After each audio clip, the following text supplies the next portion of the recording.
চলো এই বাংলা সিরিয়ালের কাণ্ডটা দেখে আসি। তো দিদি, লোকের বাড়ির হাড়িতে যদি চুরি করে খেতে যাও তো হাড়িটা তো মাথায় আটকাবেই।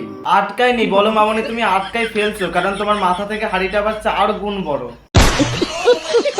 এই যে ম্যাডাম, আপনাকে বলছি কানে কি থালা। তা আপনি কি কানা দেখছেন দিদি আমাদের হাড়িটা বের করতে পারছে না? হাড়িটা বের করে দিলেই হয়ে যায়, তাই না দাঁড়িয়ে দাঁড়িয়ে নাটক করছেন? ভাই আমার মনে হয় ডিরেক্টর নিশ্চয়ই গাঁজা, মদ, বিড়ি, হুকো সব একসাথে খেয়ে তারপর স্ক্রিপ্ট লিখেছে।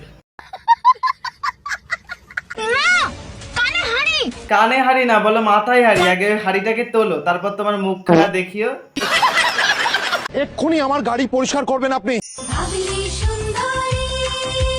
ওরে সাবাস, সুন্দরীর এন্ট্রিটা দেখে তো আমার ওকে নোবেল দিতে ইচ্ছে করছে। তাহলে এবারে নোবেলটা আমাদের বান্দরীকেই দেওয়া হবে, না মানে সুন্দরীকে। চাঁদবত মুখখানা দেখো, মনে হচ্ছে এই জন্য সুন্দরী না, ভুল করে সুন্দরীর বোন বান্দরী চলে এসছে।